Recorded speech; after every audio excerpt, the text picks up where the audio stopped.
Oleh karena itu menggunakan cara-cara terorisme dianggap tidak sesuai dengan prinsip-prinsip hak asasi manusia. Beda dengan perang gerilya atau perang konvensional. Nah, itu yang dipersoalan. Sehingga ketika terjadi kekerasan, ancaman kekerasan, termasuk oleh pihak yang lemah menghadapi pihak yang kuat dalam peta politik internasional, maka cara-cara terorisme dianggap tidak benar. Nah, dalam perang-perang yang lain, cara terorisme bahkan di negara-negara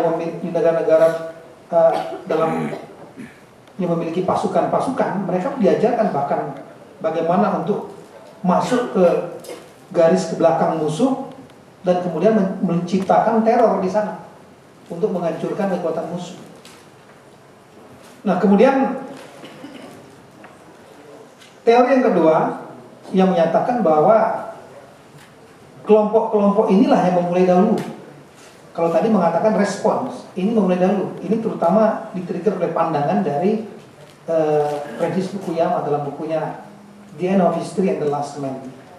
Akhir daripada sejarah konflik ideologi Barat dan Timur, maka komunisme gugur, melemah, ditandai dengan Soviet yang melemah, Cina yang kemudian sudah mulai mengadopsi sistem kapital dan lain-lain, sehingga akhirnya dunia akan mengarah pada satu titik, yaitu demokrasi liberal.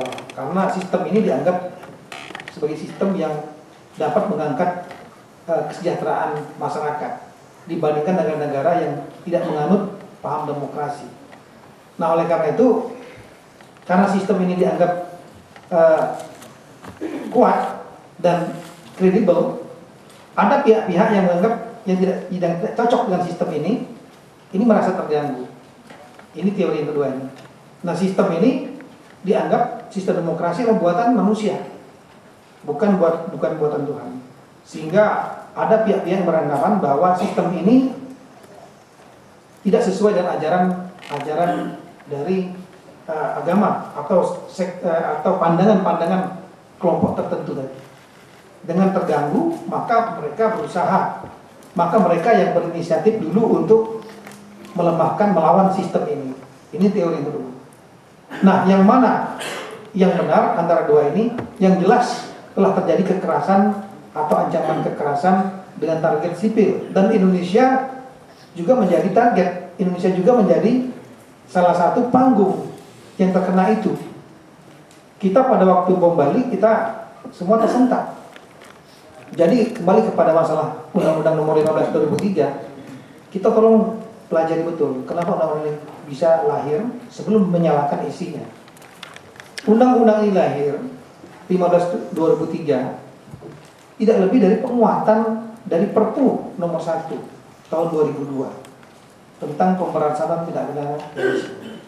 Kita juga kita melihat bagaimana filosofi lahirnya ini, raison d'être lahirnya undang-undang ini, Perpu ini dalam keadaan emergensi, dalam keadaan darurat. Bom Bali meledak, saat itu terjadi kemarahan publik, public anger, baik di tingkat lokal, nasional kita, sangat marah. Ini siapa yang melakukan ini? Dua orang meninggal, dan itu tragedi, kita nggak boleh lepas dari itu. Tragedi besar, 800 orang lebih luka. Kemudian di tingkat internasional juga terjadi kemarahan publik, sehingga akhirnya PBB mengeluarkan resolusi khusus yang isinya meminta kepada Indonesia untuk menangkap pelakunya dan membawanya ke peradilan.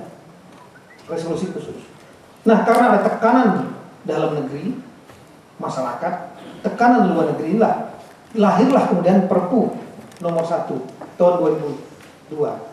Saat itu kita belum tahu pelakunya siapa, apakah ada jaringan, motifnya apa, apakah ini ada kaitan dengan internasional, tidak tahu, karena pelakunya belum tertangkap.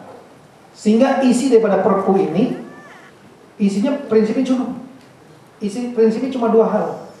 Satu adalah mengkriminalisasi, dianggap adalah pidana terorisme. Aksi yang dibalik adalah dianggap terorisme, menyerang sipil.